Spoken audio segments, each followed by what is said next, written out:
Assalamualaikum warahmatullahi wabarakatuh. Jumpa lagi dengan Ustadzah di mata pelajaran matematika. Setelah kemarin kalian belajar tentang penjumlahan bilangan pecahan, kali ini kita akan belajar tentang pengurangan bilangan pecahan. Pada prinsipnya, operasi hitungnya kurang lebih sama. Apa dan bagaimana? Mari disimak dengan baik ya. Baik anak-anak, pada pengurangan bilangan pecahan kali ini kita akan belajar tentang bagaimana pecahan berpenyebut sama, bagaimana pengurangan pecahan berpenyebut berbeda, dan bagaimana pengurangan berbagai bentuk pecahan. Itu yang akan kita pelajari pada hari ini. Nah, seperti kalian ketahui, terkait dengan pecahan ini, baik penjumlahan maupun pengurangan, itu sangat erat dalam kehidupan kita sehari-hari. Misalkan menjumlahkan berat 5,5 kg gula dengan 4/4 kg terigu. Berapa beratnya kedua benda tersebut? Kemudian mengurangkan berat 7,1/4 kg telur dengan 2,5 beras dan lain sebagainya. Itu adalah permasalahan-permasalahan yang ada dalam kehidupan kita sehari-hari. Karenanya kita sangat perlu belajar penjumlahan dan pengurangan bilangan pecahan. Nah, selanjutnya yang pertama kita akan belajar bagaimana mengurangkan bilangan pecahan yang berpenyebut sama. Sama halnya pada penjumlahan kemarin, untuk pengurangan pecahan yang berpenyebut sama, maka pembilangnya boleh langsung dikurangkan. Contohnya, 3/5 dikurangi 1/5. Penyebutnya sama-sama 5, maka pembilang atau yang di atas boleh langsung dikurangkan. Yaitu 3 dikurangi 1, hasilnya adalah 2. Maka hasil dari 3/5 dikurangi 1/5 adalah 2/5. Selanjutnya, contoh yang kedua, 8/9 dikurangi 4/9. Penyebutnya sama-sama 9, maka boleh langsung dikurangkan, yaitu 8 dikurangi 4 hasilnya 4. Jadi hasil dari 8/9 dikurangi 4/9 hasilnya adalah 4/9. Yang kedua, anak-anak, kita akan belajar bagaimana pengurangan bilangan pecahan yang berpenyebut beda. Sama halnya pada penjumlahan kemarin, untuk pengurangan bilangan pecahan yang berpenyebut beda, maka terlebih dahulu harus disamakan penyebutnya. Menyamakan penyebutnya yaitu dengan cara mencari KPK dari penyebut kedua pecahan tersebut. Atau yang kedua bisa juga dengan perkalian silang. Mencari pembilangnya untuk perkalian silang yaitu kalikan pembilang pecahan yang pertama dengan penyebut pecahan kedua dan juga sebaliknya. Tapi terlebih dahulu nanti dicari penyebutnya. Mencari penyebutnya kalikan penyebut kedua pecahan tersebut. Nah, bagaimana contoh dari cara ini? Tolong disimak dengan baik ya.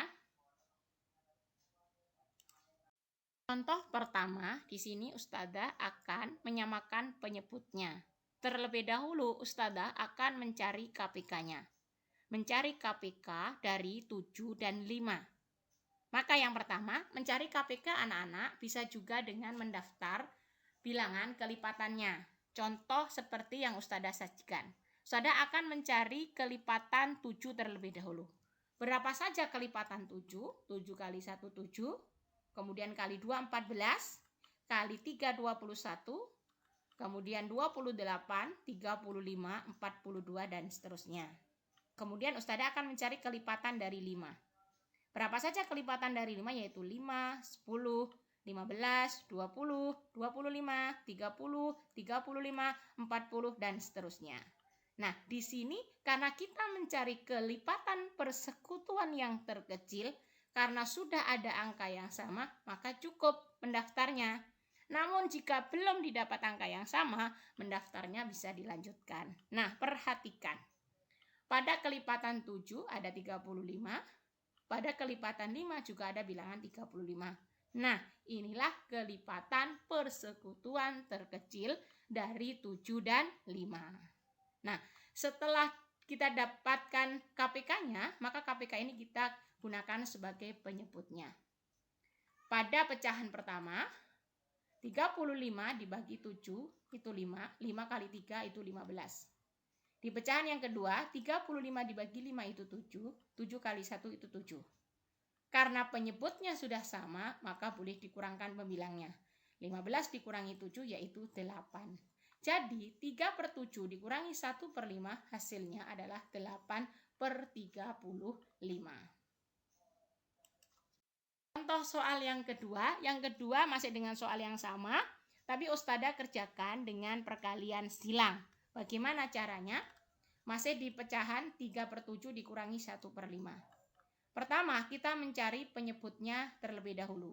Mencari penyebutnya, kalikan kedua penyebut tersebut, yaitu 7 kali 5. Baik di pecahan pertama maupun di pecahan kedua. Kemudian mencari yang di atas atau pembilang pada pecahan pertama, yaitu kalikan pembilang pecahan pertama dengan penyebut pecahan kedua, yaitu 3 kali 5. Pada pecahan kedua, kalikan pembilang pecahan kedua dengan penyebut pertama, yaitu 1 kali 7. Maka didapat hasilnya adalah 3 kali 5 adalah 15, 1 kali 7 adalah 7, dan penyebutnya /35. Karena penyebutnya sudah sama, maka pembilang boleh dikurangkan. 15 dikurangi 7, 8. Hasil dari 3/7 dikurangi 1/5 dengan cara perkalian silang sama hasilnya, yaitu 8/35. Cukup jelaskan anak-anak untuk mencari pengurangan untuk pecahan yang berpenyebut berbeda. Bila belum jelas, nanti kita akan berlatih dengan soal yang lainnya. Yang pertama, bagaimana pengurangan pecahan campuran? Ini sangat mudah sekali, sama seperti penjumlahan kemarin. Kelompokkan terlebih dahulu bilangan bulatnya, lalu kelompokkan bilangan pecahannya. Ini bulatnya 3 sama 1. 3/4 bulatnya adalah 1. 1/6 bulatnya adalah 1. Yang di depan ini adalah bilangan bulat. Dikelompokkan. Yang bulat dikelompokkan, yang pecahan dikelompokkan. 3 dikurangi 1. Dikelompokkan. Kemudian di sini Ustadzah sudah langsung disamakan penyebutnya untuk 3/4 dan 1/6. Yaitu penyebutnya adalah 12. 12 dibagi 4 itu adalah 3. 3 dikali 3 itu 9. 12 dibagi 6 itu 2. 2 kali 1 2. Sehingga hasil dari 3/4 dikurangi 1/6 sama senilai dengan 9/12 dikurangi 2/12. Hasilnya adalah 7/12. Jadi hasil dari 3/4 dikurangi 1/6 adalah 27/12. Nah, itu adalah contoh pengurangan pada pecahan campuran. Selanjutnya, bagaimana pengurangan pecahan desimal? Ini sama anak-anak, dalam mengurangkan, kalian dalam menyusun ke bawah harus meluruskan nilai tempatnya. Puluhan diluruskan puluhan, satuan diluruskan satuan, per 10 diluruskan per sepuluhan, per seratusan diluruskan per seratusan. Atau untuk lebih memudahkan kalian, luruskan tanda komanya. Nah, contoh 10,14 dikurangi 2,03. Pengurangan seperti biasa cara menyusunnya. Kuncinya nilai tempatnya harus lurus. Contoh kedua, 5,45 dikurangi 0,25. Diluruskan nilai tempatnya ya, sehingga pengurangan 5,45 dikurangi 0,25 hasilnya adalah 5,20. Itu anak-anak pengurangan pada pecahan desimal. Selanjutnya, bagaimana pengurangan pada pecahan persen? Ini juga sangat mudah sekali. Angka yang di depan tanda persen itu langsung bisa dikurangkan, seperti pengurangan pada bilangan bulat seperti biasanya. Contoh, 90% dikurangi 35% sama dengan 55%. 75% dikurangi 65% sama dengan 10%. Demikian anak-anak. Sangat mudah kan? Terima kasih anak-anakku semuanya. Hari ini kita telah belajar pengurangan bilangan pecahan. Bagaimana pengurangan pada pecahan yang berpenyebut sama, bagaimana pengurangan pada pecahan yang berpenyebut beda, dan juga bagaimana pengurangan pada pecahan campuran, pecahan desimal maupun pecahan persen. Terima kasih untuk anak-anakku semuanya. Ustadzah akhiri, wassalamualaikum warahmatullahi wabarakatuh.